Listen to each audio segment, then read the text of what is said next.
Alhamdulillah Rabbil Alameen wal aqibatu lil muttaqin wassalatu wassalamu ala sayyidina Muhammadin wa ala alihi wa ashabihi ajma'in amma ba'd. Qala Allah ta'ala fil Qur'anil Kareem A'udhu billahi minash shaitanir rajim. Bismillahir rahmanir rahim. Inna Allaha wa malaikatahu yusalluna 'alan nabi ya ayyuhalladhina amanu sallu 'alaihi wa sallimu taslima. Allahumma salli ala sayyidina Muhammadin wa ala ali sayyidina Muhammadin alladhi kurinatil barakatu bidatihi wa muhayya wa ta'attaratil awalimu bitibi dhikrihi wa rayya. எல்லா புகழும் புகழ்ச்சியும் அல்லாஹ் ஜல்ல சுப்ஹானஹு தஆலா ஒருவனுக்கு உரித்தாகட்டும். ஆமீன். நபிகள் நாயகம் ஸல்லல்லாஹு அலைஹி வஸல்லம் அவர்கள் மீதும் அனைத்து சஹாபாக்கள், தாபிஈன்கள், தபா தாபிஈன்கள், உலமாக்கள், சுஹதாக்கள், அக்தாபுகள், அவுலியாக்கள், குறிப்பாக நம் அனைவரின் மீதும் அல்லாஹ்வின் அன்பும் அருளும் குறைவின்றி நிறைவாக, நிரப்பமாக, நிரந்தரமாக உண்டாகட்டுமாக. ஆமீன். அல்லாஹு தஆலா நமக்கும் நம்முடைய பெற்றோர்களுக்கும் ஆசிரியர்களுக்கும் மனைவி பிள்ளைகளுக்கும் உலக முஸ்லிம்கள் அனைவருக்கும் உடல் ஆரோக்கியத்தை, ஆஃபியத்தை, சலாமத்தை தருவானாக. எதிரிகளின் தீங்கிலிருந்து அல்லாஹ் நம் அனைவரையும் காப்பாற்றுவானாக. மஸ்ஜிதுகளை, மதரசாக்களை, இன்னும் இஸ்லாமியர்களின் வீடுகளையும் வியாபார ஸ்தலங்களையும் அல்லாஹ் காப்பாற்றுவானாக. வாழுகிற காலமெல்லாம் லா இலாஹ இல்லல்லாஹ் முஹம்மது ரசூலுல்லாஹ் என்ற திருக்கலிமாய் விளங்கி அதன்படி வாழ்ந்து ஈமானோடு மரணிக்கிற உயர்ந்த நசீபை அல்லாஹ் நம் அனைவருக்கும் தருவானாக. ஆமீன். நாமெல்லாம் இன்றைக்கு இஸ்லாமிய ஹிஜ்ரி புத்தாண்டினுடைய முதல் நாளில் ஈட்டிருக்கிறோம். அல்லாஹு தஆலா இந்த வருடம் முழுவதும் நமக்கு ரிஸ்கில் அல்லாஹ் பரக்கத் செய்வானாக. இந்த வருடம் முழுவதும் அல்லாஹ் நமக்கு ஆஃபியத்தை, சலாமத்தை தருவானாக. எதிரிகளின் தீங்கிலிருந்து அல்லாஹ் நம் அனைவரையும் காப்பாற்றுவானாக. இன்றைய நாளில் நாம் எப்படி மகிழ்ச்சியாக, சந்தோஷமாக இருக்கிறோமோ அதே போல வருடம் முழுவதும் அல்லாஹ் நமக்கு மகிழ்ச்சியை தருவானாக. ஆமீன். இஸ்லாமிய ஹிஜ்ரி புத்தாண்டு என்பது ஹஸரத் உமர் ரலியல்லாஹு அன்ஹு அவர்களுடைய காலத்திலே ஆரம்பிக்கப்பட்டது. இஸ்லாத்திற்கு முன்னால் ஹஸரத் உமர் ரலியல்லாஹு அன்ஹு அவருடைய காலத்திற்கு முன்பாக, நபி ஸல்லல்லாஹு அலைஹி வஸல்லம் அவர்களுடைய காலத்திற்கு முன்பாக ஆண்டுகளை எவ்வாறு கணக்கிடுவார்கள் என்று சொன்னால், அந்தந்த பகுதிகளில் முக்கியமான தலைவர் யார் ஊரினுடைய மிக முக்கிய தலைவராக இருக்கிறாரோ அவர் எந்த வருடம் இறக்கிறாரோ அந்த வருடத்திலிருந்து ஒரு குறிப்பிட்ட காலம் வருடத்தை கணக்கிடுவார்கள். அதற்கு பிறகு ஏதாவது ஒரு முக்கியமான நிகழ்வு நடக்கும், அதை கணக்கிட்டு கொள்வார்கள். காபாவை இடிப்பதற்காக வேண்டி யானை படை வந்ததல்லவா, அந்த யானை படையை ஒரு குறிப்பிட்ட காலம் வருடமாக கணக்கிட்டு வந்தார்கள். அதேபோல காபத்துல்லா எந்த வருடத்தில் கட்டப்பட்டதோ அந்த வருடத்தை சில ஆண்டுகளுக்கு கணக்கிட்டு வந்தார்கள். முறையான கணக்காக எந்த விதமான வருடத்தை குறிப்பிட்டு கொள்வதற்கு, கணக்கிட்டு கொள்வதற்கு எந்த ஒரு கணக்கும் இஸ்லாமியரிடத்தில் இல்லாமல் இருந்தது. ஹஸரத் உமர் ரலியல்லாஹு அன்ஹு அவர்கள் அபூ மூஸல் அஷ்அரி ரலியல்லாஹு அன்ஹு அவர்களுக்கு கடிதத்தை எழுதுகிறார்கள். அந்த கடிதத்தை பார்த்த அபூ மூஸா அஷ்அரி ரலியல்லாஹு அன்ஹு அவர்கள், அமீருல் முஃமினீன் அவர்களே, எந்த வருடம் என்று குறிப்பில்லை, நீங்கள் அனுப்பிய கடிதத்தில் நாளும் குறிப்பில்லை, மாதமும் குறிப்பில்லை, இதற்கெல்லாம் ஒரு முடிவு செய்ய வேண்டும் என்பதாக ஹஸரத் அபூ மூஸா அஷ்அரி ரலியல்லாஹு அன்ஹு அவர்கள் கேட்டுக்கொண்டதற்கிணங்க சஹாபாக்களினுடைய ஒரு குழுவிலே ஹஜ்ரத் உமர் ரலியல்லாஹு அன்ஹு அவர்கள் ஆலோசனை செய்கிறார்கள். பல ஆலோசனை முன்வைக்கப்பட்டது. நபி ஸல்லல்லாஹு அலைஹி வஸல்லம் அவர்கள் பிறந்த வருடத்தை அதை கொண்டு துவங்கலாம், வருடத்தை துவங்கலாம் என்பதாக முன்வைத்தார்கள். சில நபர்கள் மிஅராஜிற்கு சென்றதை அங்கிருந்து துவங்கலாம் என்று சொன்னார்கள். சில நபர்கள் நபி ஸல்லல்லாஹு அலைஹி வஸல்லம் அவர்களுக்கு நுபுவத் கிடைத்ததை அங்கிருந்து வருடத்தை துவக்கலாம் என்று சொன்னாங்க. இப்படி ஒவ்வொரு நபரும் பல்வேறு ஆலோசனைகளை முன்வைத்தார்கள். இறுதியாக ஹஸரத் அலியின் கர்ரமல்லாஹு வஜ்ஹு அவர்கள் சொன்னார்கள், நபி ஸல்லல்லாஹு அலைஹி வஸல்லம் அவர்கள் ஹிஜ்ரத் செய்ததை நாம் கணக்கிலே எடுத்துக்கொள்ளலாம். ஏனென்று சொன்னால் அதிலே ஏராளமான படிப்பினைகள் அந்த ஹிஜ்ரத்தில் இருக்கிறது. மக்கள் எல்லாம் இஸ்லாமிய முறைப்படி வாழ முடியாமல் இருந்தபோது தங்களுடைய மனைவியை, தங்களுடைய பிள்ளைகளை, தங்களுடைய குடும்பத்தை, ஏன் தாங்கள் கஷ்டப்பட்டு சம்பாதித்த செல்வத்தை எல்லாம் விட்டுவிட்டு ஹிஜ்ரத் செய்து முஹாஜிர்களாக மதீனாவிற்கு சென்றார்கள். அப்படி ஹிஜ்ரத் செய்து வந்தவர்களை அன்சாரிகள் தங்களுடைய குடும்பத்தினுடைய உறுப்பினர்களைப் போல கணக்கிட்டு கொண்டார்கள்.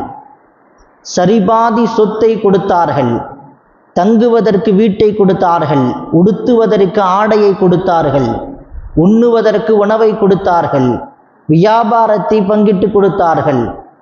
இன்றைக்கு நம்முடைய சொந்த சகோதரருக்கு கூட நாம் நம்முடைய வியாபாரத்தில் பங்கு தருவதற்கு யோசித்துக்கக்கூடிய இந்த காலகட்டத்தில், ஆடையை தருவதற்கு யோசிக்கக்கூடிய இந்த காலகட்டத்தில், நம்முடைய வீட்டில் தங்கிக் கொள்வதற்கு இடம் கொடுப்பதற்கு யோசிக்கிற இந்த காலகட்டத்தில் 1400 ஆண்டுகளுக்கு முன்பாக சஹாபாக்கள் அன்சாரிகள் செய்த உதவி இருக்கிறது.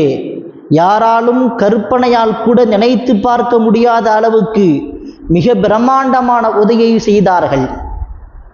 ஒன்றுமில்லாமல் உடுத்திய உடையோடு வந்த முஹாஜிர்களை அன்சாரிகள் எப்படி அரவணைத்தார்கள் என்று சொன்னால், ஒரு சில அன்சாரிகளுக்கு 2-3 மனைவிகள் இருந்தார்கள். தங்களுக்கு பிடித்த மனைவியை நீங்கள் யாரை நிக்காஹ் செய்ய வேண்டும் என்று சொல்லுங்கள், அவர்களை நான் தலாக்கு விட்டு அவர்களை நான் உங்களுக்கு மனமுடித்து கொடுக்கிறேன் என்கிற அளவிற்கு வந்தார்கள். சொன்னது மட்டுமல்ல, அப்படியே செய்தும் காண்பித்தார்கள். தங்களுடைய இருப்பிடத்தை கொடுத்தார்கள், வியாபாரத்தை கொடுத்தார்கள். எனவே தான் இதிலே ஏராளமான படிப்பினைகள் இதிலே இருக்கிறது. இதை வைத்து ஹிஜ்ரியை துவக்குங்கள் என்று ஹஸரத் அலியின் கர்ரமல்லாஹு வஜ்ஹு ஆலோசனை கொடுத்த போது, இந்த ஆலோசனை மிகவும் சரியாக இருக்கிறது என்பதாக ஹஸரத் உமர் ரலியல்லாஹு அன்ஹு அவர்கள் இதையே வருடத்தினுடைய துவக்கமாக நாம் வைத்துக் கொள்ளலாம் என்று முடிவு செய்கிறார்கள். எனவே அங்கிருந்து தான் ஹிஜ்ரி என்பதாக வருடத்தை கணக்கிட்டு கொள்வதற்கு இப்படி ஒரு முடிவுக்கு வந்தார்கள் இஸ்லாமியர்கள், சஹாபாக்கள். அந்த அடிப்படையில் தான் ஹிஜ்ரி ஆண்டு என்பதாய் துவக்கப்பட்டது. ஆனால் இன்றைக்கு இஸ்லாமிய மாதத்தினுடைய பெயர்கள் கூட நம்முடைய பிள்ளைகளுக்கோ நமக்கோ தெரிவது கிடையாது. ஆங்கில மாதத்தை நாம் சரியாக தெரிந்து வைத்திருக்கிறோம், தமிழ் மாதத்தை தெரிந்து வைத்திருக்கிறோம்.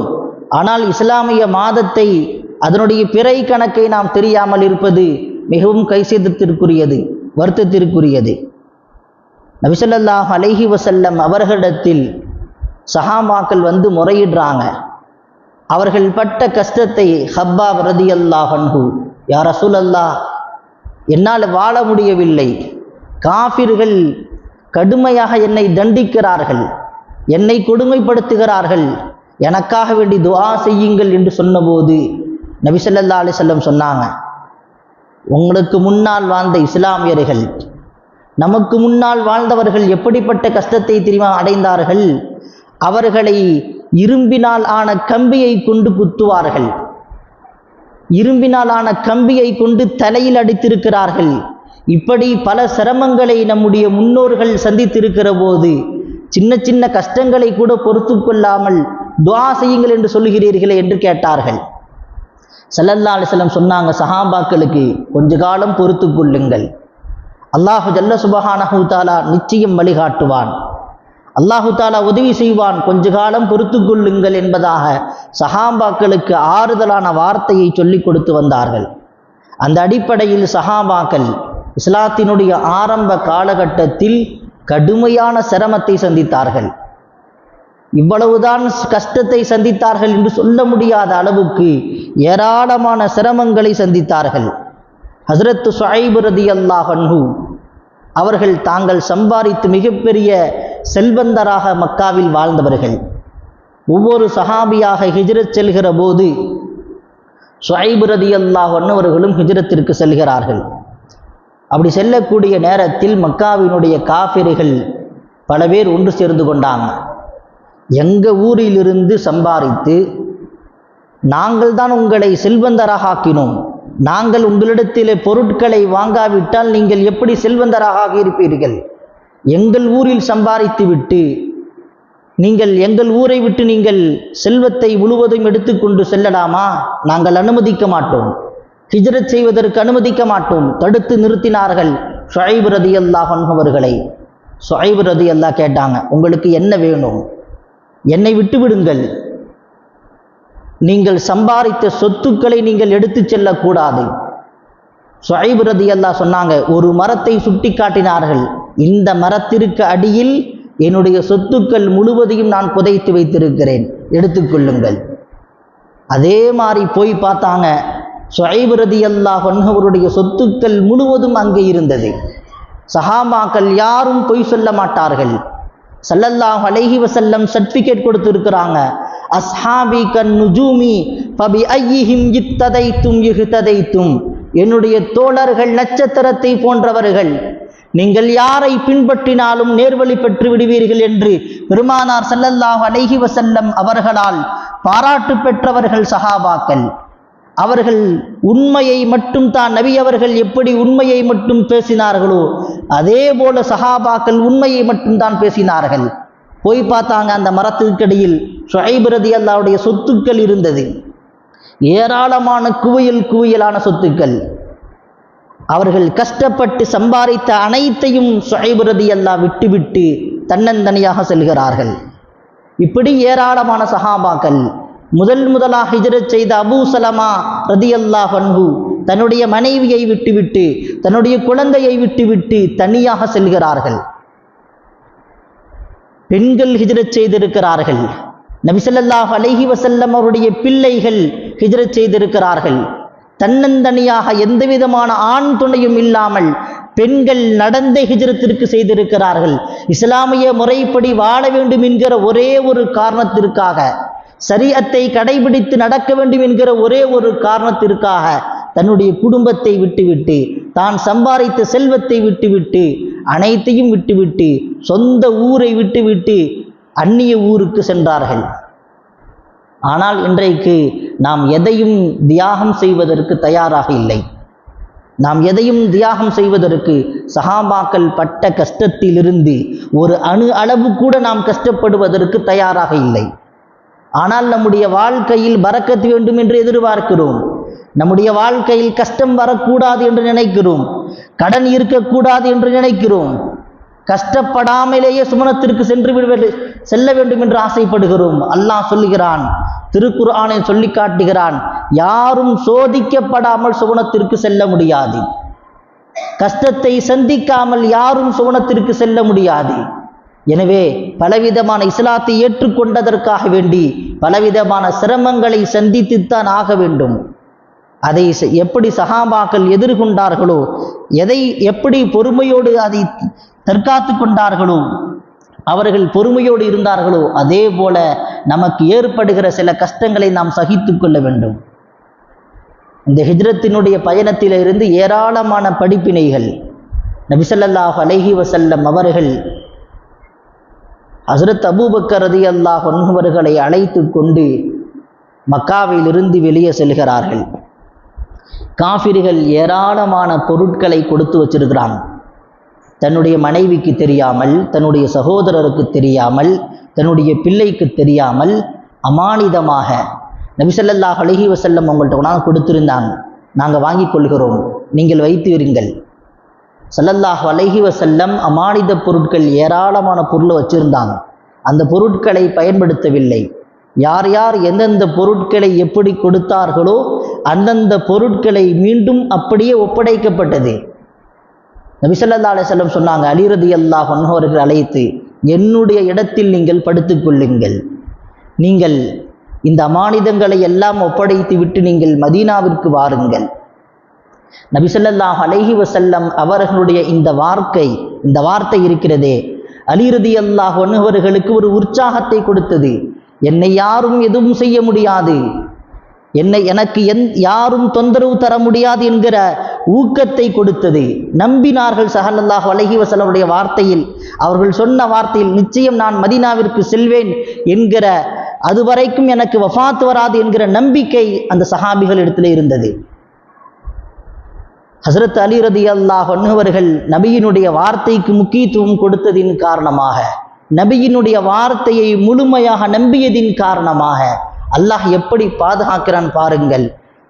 ஹஸ்ரத் அலியின் கர்ரமல்லாஹ் வஜ்ஹு அவர்களுடைய தலைமாட்டில் ஜிப்ரீல் அலைஹிஸ்ஸலாம் பாதுகாப்பிற்காக நின்றதாக நமக்கு ஹதீஸினுடைய குறிப்பிலே தெரிகிறது. ஹஸ்ரத் மீகாயில் அலைஹிஸ்ஸலாம் அவர்களை ஹஸ்ரத் அலி ரலியல்லாஹு அன்ஹுடைய கால் மாட்டில் பாதுகாப்பிற்காக அல்லாஹ் அனுப்பியிருந்தான். நபி ஸல்லல்லாஹு அலைஹி வஸல்லம் அவர்களை கொல்லுவதற்காக 100 இளைஞர்கள் ஒன்று சேர்ந்து நபியினுடைய வீட்டை சுற்றி நிற்கிற போது ஸல்லல்லாஹு அலைஹி வஸல்லம் அவர்கள் வஜஅல்னா மின் பைனி ஐதீஹிம் சத்தன் வ மின் கல்ஃபிஹிம் சத்தன் ஃபஅக்ஷைனாஹும் ஃபஹும் லா யுப்சிரூன் என்கிற ஆயத்தை ஓதிக்கொண்டே எதிரிகளை கடந்து செல்கிறார்கள். ஆழமான நம்பிக்கை வேண்டும். திருக்குர்ஆனின் மீதும் ஹதீஸின் மீதும் நபி அவர்கள் எதை சொல்லிக் கொடுத்தார்களோ அதன் மீதும். அல்லாஹ் நம்மோடு இருக்கிற போது யாரும் எதுவும் செய்துவிட முடியாது என்கிற ஆழமான நம்பிக்கை நமக்கு வேண்டும். 100 பேர் வாட்களோடு இருக்கிறார்கள். ஆனால் இந்த திருக்குர்ஆன் வசனத்தை ஓதிக்கொண்டு ஸல்லல்லாஹு அலைஹி வஸல்லம் கடந்து செல்கிறார்கள் என்று சொன்னால் எப்படி நம்பி இருப்பார்கள்? ஆயத்தின் மீது, அல்லாஹ்வின் மீது எப்படி நம்பிக்கை வைத்திருப்பார்கள்? இன்றைக்கு அந்த நம்பிக்கை நம்மிடத்திலே குறைந்திருக்கிறது. நாம் அல்லாஹ்வை நம்புவதில் குறைவு, நம்மிடத்தில் பலகீனம் இருக்கிறது. குர்ஆனுடைய ஆயத்தை நாம் நம்புவதில் பலகீனம் இருக்கிறது. இந்த ஆயத்து ஓதனா கேட்குமா கேட்காதா? ஷிஃபா கிடைக்குமா கிடைக்காதா? கடன் நீங்குவதற்கு துஆ சொல்லி கொடுத்தார்கள் ஸல்லல்லாஹு அலைஹி வஸல்லம். இதை ஓதினால் நீங்குமா நீங்காதா என்ற சந்தேகம் நம்முடைய உள்ளத்தில் இருக்கிறது. எனவே தான் கடன்கள் நீங்குவதில்லை. சூரத்துல் ஃபாத்திஹா ஷிஃபாவுடைய சூரா என்று சொல்லி கொடுத்தார்கள். எந்த நோயாக இருந்தாலும் இதை ஓதி கொள்ளுங்கள், ஷிஃபா கிடைக்கும் என்றார்கள். ஆனால் நமக்கு உள்ளத்திலே பலகீனம் இருக்கிறது, ஈமானில் பலகீனம் இருக்கிறது. அதை ஊதினால் ஷிஃபா கிடைக்குமா கிடைக்காதா என்கிற 2 விதமான நம்பிக்கை இருப்பதின் காரணமாக அதை ஊதுவதின் மூலமாக நமக்கு ஷிஃபா கிடைப்பதில்லை. சஹாபாக்கள் முழுமையாக நம்பினார்கள், இதை செய்தால் ஷிஃபா கிடைக்கும் என்று நம்பினார்கள். அப்படிப்பட்ட நம்பிக்கை நமக்கு குர்ஆனின் மீதும் ஹதீஸின் மீதும் நபியினுடைய வார்த்தையின் மீதும் நமக்கு இல்லை. நமக்கு ஆழமான நம்பிக்கை. இந்த ஹிஜ்ரத்தினுடைய பயணத்திலே ஏராளமான படிப்பினைகள். நபி ஸல்லல்லாஹு அலைஹி வஸல்லம் அவர்கள் ஹிஜ்ரத் பயணத்தை துவக்குகிற நேரத்தில் அவர்கள் உடனடியாக அந்த பயணத்தை துவக்கவில்லை. ஒவ்வொரு காரியத்தையும் திட்டமிட்டார்கள். யார் வழிகாட்டுவது? நபி ஸல்லல்லாஹு அலைஹி வஸல்லம் அவர்களுக்கும் ஹஸ்ரத் அபூபக்கர் ரலியல்லாஹு அன்ஹு அவர்களுக்கும் மதீனாவினுடைய பாதை தெரியாது. பாதை வழிகாட்டுவதற்கு ஒரு வழிகாட்டியை வைத்திருந்தார்கள். அதுவும் யார்? இஸ்லாத்தை ஏற்றுக்கொள்ளாத ஒரு நபரை வைத்திருந்தார்கள் பாதுகாப்பிற்காக, வழிகாட்டுவதற்காக வேண்டி. எந்த திசையில் மதீனாவிற்கு செல்ல வேண்டுமோ அதற்கு எதிர் திசையில் மதீனாவிற்கு அவர் அழைத்து செல்கிறார். 15 நாட்கள் அந்த பயணம் தொடர்கிறது. குகையிலே 3 நாட்கள் தங்கியிருந்தார்கள். காபிர்கள் மிகப்பெரிய ஒரு பரிசை அறிவிப்பு செய்திருந்தாங்க. நீங்கள் எல்லாம் கேள்விப்பட்டிருப்பீர்கள். 100 ஒட்டகம். ஸல்லல்லாஹு அலைஹி வஸல்லம் அவர்களின் தலையை கொண்டு வந்தால் 100 ஒட்டகம் பரிசாக கிடைக்கும். ஒவ்வொரு நபரும் தேடுறாங்க. மக்கமா நகரம் முழுவதும் எல்லோரும் போய் தேடுகிறார்கள். சுராகா, அவன் ஜோசியத்தில் கை தேர்ந்தவர். அவர் ஜோசியம் போட்டு பார்க்கிறாரு. ஜோசியம் போட்டு பார்த்து இந்த திசையில் தான் நபி அவர்கள் சென்றிருக்க வேண்டும் அப்படின்னு அவருக்கு ஒரு திசை காட்டுகிறது. அந்த திசையை நோக்கி பயணம் செய்கிறார். மிக வேகமாக தன்னுடைய குதிரையை ஓட்டிக்கொண்டு செல்கிறார். அதே திசையில் ஸல்லல்லாஹு அலைஹி வஸல்லம் அவர்களும் அபூபக்கர் ரலியல்லாஹு அன்ஹு அவர்களும் சென்று கொண்டிருக்கிறார்கள். பார்த்து விடுகிறார். நபியை பிடிக்க வேண்டியதுதான், மிக வேகமாக செல்கிறார். நபி ஸல்லல்லாஹு அலைஹி வஸல்லம் அவர்களை நெருங்கக்கூடிய அந்த நேரத்தில் பூமி உள்ளே வாங்கிக்கொள் என்று சொன்னார்கள். பூமி குதிரையை பிடித்து கொண்டது. அவர் தடுமாறி கீழே விழுந்தார். காசினுடைய ஆசை, யா ரசூலல்லாஹ் என்னை விட்டு விடுங்கள், நான் திரும்ப சென்று விடுகிறேன் என்று சொன்னார். ஸல்லல்லாஹு அலைஹி வஸல்லம் பூமிக்கு உத்தரவிட்டாங்க, விட்டு விடுனாங்க. மீண்டும் குதிரையை எடுத்துக்கொண்டு நபியை பிடிப்பதற்கு வந்தார். மீண்டும் பிடித்துக்கொள் என்பதாக சொன்னாங்க. மீண்டும் பிடித்து கொண்டது. இவர்கள் உண்மையாகவே அல்லாஹ்வினுடைய தூதர் தான், இவர்களை நாம் பிடித்து கொடுக்க கூடாது என்கிற மனோநிலைக்கு அதற்கு பிறகுதான் அவர் வருகிறார். அதன் பிறகு நபியிடத்திலே நான் இனிமேல் உங்களை பின்தொடர்ந்து வரமாட்டேன் என்கிற வாக்குறுதியை கொடுத்துவிட்டு, யாரிடத்திலேயும் சொல்ல மாட்டேன், நீங்கள் இந்த திசையில் தான் செல்கிறீர்கள் என்று நான் சொல்ல மாட்டேன் என்று வாக்குறுதியை கொடுத்துவிட்டு சுராகா மீண்டும் தன்னுடைய இருப்பிடத்தை நோக்கி வந்தார். ஸல்லல்லாஹு அலைஹி வஸல்லம் அவர்கள் தங்களுடைய பிரயாணத்தை திட்டமிடுகிறார்கள். யார் உணவு கொண்டு வந்து கொடுப்பது? அபூபக்கர் ரலியல்லாஹுடைய மகளை உணவை கொண்டு வந்து கொடுப்பதற்கு ஏற்பாடு செஞ்சிருந்தாங்க. 15 நாட்கள் பயணம். அஸ்மா ரலியல்லாஹு அன்ஹா அவர்கள் உணவை கொண்டு வந்து குகையிலே கொண்டு வந்து கொடுக்கிறார்கள். அப்படி கொண்டு வந்து கொடுக்கிற போது அந்த காலடி தடத்தின் மூலமாக எதிரிகள் யாரும் பின்தொடர்ந்து வந்துவிடக் கூடாது என்பதற்காக வேண்டி ஒரு ஆட்டு மந்தையை நீங்கள் அந்த பக்கமாக அழைத்து வர வேண்டும் என்று ஒரு ஆட்டு மந்தை இடத்திலே சொல்லியிருந்தார்கள். ஆடுகளை மேய்க்கக்கூடிய ஒரு நபரிடத்திலே அவருக்கு அந்த பணியை கொடுத்திருந்தார்கள் ஸல்லல்லாஹு அலைஹி வஸல்லம் அவர்கள். தூரநோக்கு சிந்தனையோடு எதிரி நம்மை தாக்கிவிடக்கூடாது, கண்டுபிடித்து விடக்கூடாது என்பதற்காக வேண்டி இதையெல்லாம் நாம் செய்ய வேண்டும் என்பதை 1400 ஆண்டுகளுக்கு முன்பே சொல்லிக் கொடுத்தார்கள். ஆனால் இன்றைக்குத்தான் ஈரான் கொஞ்சம் உஷாராக இருக்கிறது. ஈரானில் இருக்கக்கூடிய ஏராளமான முக்கிய தலைவர்களை இஸ்ரேல் அளித்திருக்கிறார்கள். யாரும் ஈரானில் இருக்கக்கூடிய பொதுமக்கள் கூட பார்த்திராத முக்கிய தலைவர்களை இஸ்ரேல் உளவாளியை வைத்து மிகச்சரியாக கொலை செய்திருக்கிறார்கள். ஈரானை அதிர்ந்து போகக்கூடிய அளவிற்கு ஈரானுடைய நாட்டில் இஸ்ரேலிய உளவாளிகள் ஒரு மிகப்பெரிய தொழிற்கூடத்தை வைத்திருக்கிறார்கள் என்று பத்திரிகைகளை நாம் பார்க்கிறோம். அப்படி என்று சொன்னால் நாம் இன்னும் எந்த அளவுக்கு நம்முடைய புத்தி கூர்மையை வளர்த்து கொள்ள வேண்டும், நம்மை தற்காத்துக் கொள்வதற்கு நாம் இன்னும் எவ்வளவு தூரம் முன்னெச்சரிக்கைகளை எடுத்துக்கொள்ள வேண்டும். ஸல்லல்லாஹு அலைஹி வஸல்லம் எப்படி தூரநோக்கு சிந்தனையோடு செயல்பட்டார்களோ அந்த தூரநோக்கு சிந்தனை ஒவ்வொரு முஸ்லிமுக்கும் வர வேண்டும். நம்மை தற்காத்துக் கொள்வது, நம்முடைய குடும்பத்தை பாதுகாத்துக் கொள்வது, நம்முடைய பிள்ளைகளை, நம்முடைய நாட்டை பாதுகாத்துக் கொள்வது ஒவ்வொரு முஸ்லிமின் மீதும் கடமையாக இருக்கிறது. எதிரி நம்மை தாக்கிவிடக்கூடாது என்பதற்காக வேண்டி நாம் எந்த அளவிற்கு வேண்டுமானாலும் படிக்கலாம். அதற்கு தகுந்தாற்போல் நாம் நம்மை முன்னேற்றிக் கொள்வதற்கு இஸ்லாம் எந்த விதமான தடையையும் விதிக்கவில்லை. ஆனால் இஸ்ரேலிய உளவாளிகள் எந்த அளவுக்கு டெக்னாலஜியை வளர்ந்திருக்கிறார்கள், அவரிடத்தில் நாம் பாடங்களை படித்துக் கொள்ள வேண்டும். எல்லா ஊரிலேயும் அவர்களுடைய உளவாளிகள் இருப்பதாக தகவல் வருகிறது. பெரும் பெரும் நாடுகளில் அவருடைய உளவாளிகளை வைத்திருக்கிறார்கள். அந்த அளவுக்கு கண்டுபிடிக்க முடியாத அளவிற்கு அவர்கள் உளவாளிகளை வைத்திருக்கிறார்கள். நாம் நம்மை தற்காத்துக் கொள்வதற்கு நாம் இன்னமும் ஏராளமான கண்டுபிடிப்புகளை கண்டுபிடித்துக் கொள்ள வேண்டும். ஸல்லல்லாஹு அலைஹி வஸல்லம் அவர்கள் எந்த அளவுக்கு தூரநோக்கு சிந்தனையோடு இந்த ஹிஜ்ரத் பயணத்தை மேற்கொண்டிருக்கிறார்கள், இது நமக்கு சொல்லித் தருகிற மிக முக்கியமான பாடம். இது இந்த நேரத்தில் நாம் நம்மை தற்காத்துக் கொள்ள வேண்டும். எதிரிகள் இடத்தில் சிக்கிவிடாமல் நம்மை தற்காத்துக் கொள்ள வேண்டும். ஹஜ்ரத் ஸல்லல்லாஹு அலைஹி வஸல்லம் அவர்கள் ஃபத்ஹ் மக்காவிற்கு பிறகு ஹிஜ்ரத் முடிந்து விட்டது என்பதாக சொன்னாங்க. ஃபத்ஹ் மக்காவிற்கு பிறகு இனி ஹிஜ்ரத் என்பது இதற்கு பிறகு ஹிஜ்ரத் இல்லை என்பதாக சொன்னாங்க. ஆனால் ஸல்லல்லாஹு அலைஹி வஸல்லம் அவர்கள் ஒரு சில ஹிஜ்ரத்தை நமக்கு சொல்லிக் கொடுத்திருக்கிறார்கள். அது எப்படிப்பட்ட ஹிஜ்ரத் என்று சொன்னால், ஸல்லல்லாஹு அலைஹி வஸல்லம் சொல்லிக் கொடுத்தாங்க, அல்லாஹ் எதையெல்லாம் தடுத்திருக்கிறானோ அப்படிப்பட்ட அனைத்து விஷயங்களை விட்டும் தடுத்து கொள்ள வேண்டும், தவிர்ந்து கொள்ள வேண்டும். ஒரு சஹாபி வந்து கேட்குறாங்க, ஹிஜ்ரத்திலேயே மிகச்சிறந்த ஹிஜ்ரத் எது? ஐயுல் ஹிஜ்ரத்தி அஃலல், எந்த ஹிஜ்ரத் மிகச்சிறந்தது என்று கேட்டபோது ஸல்லல்லாஹு அலைஹி வஸல்லம் சொன்னாங்க, அன் தஹுஜுர மா ஹஜர ரப்புக அஸ்ஸ வஜல், அல்லாஹ் எதை தடுத்திருக்கிறானோ, எந்த பாவத்தை செய்யக்கூடாது என்று சொல்லி இருக்கிறானோ, எதை பார்க்கக்கூடாது, எதை கேட்கக்கூடாது, எதை செய்யக்கூடாது என்று தடுத்திருக்கிறானோ, அவையெல்லாம் விட்டு யார் ஒருவர் தவிர்ந்து கொள்கிறாரோ அவர்தான் ஹிஜ்ரத்திலே மிகச்சிறந்த ஹிஜ்ரத்தை செய்திருக்கிறார் என்று சொன்னாங்க ஸல்லல்லாஹு அலைஹி வஸல்லம். நபிகள் ஸல்லல்லாஹு அலைஹி வஸல்லம் இன்னொரு முறை சொல்கிற போது, அல் முஸ்லிமு மன் சலிமல் முஸ்லிமூன மின் லிசானிஹி வயதிஹி, ஒரு முஸ்லிம் என்று சொன்னால் நாவாலோ கரத்தாலோ பிறருக்கு துன்பம் தராதவர் தான் உண்மையான முஸ்லிம். உண்மையான முஹாஜிர் யார் என்று சொன்னால், அல்லாஹ் எதையெல்லாம் தடுத்திருக்கிறானோ அதையெல்லாம் யார் தவிர்ந்திருக்கிறாரோ அவர்தான் உண்மையான முஹாஜிர் என்பதாக சொன்னாங்க. எனவே அப்படிப்பட்ட முஹாஜிர்களாக நாம் வாழ வேண்டும். இன்றைக்கு நம்முடைய நேரத்தை நம்மை இபாதத்தில் இருந்து திசை திருப்பக்கூடியது மிக முக்கியமான இடத்தில் இருப்பது இந்த செல்போன் தான்.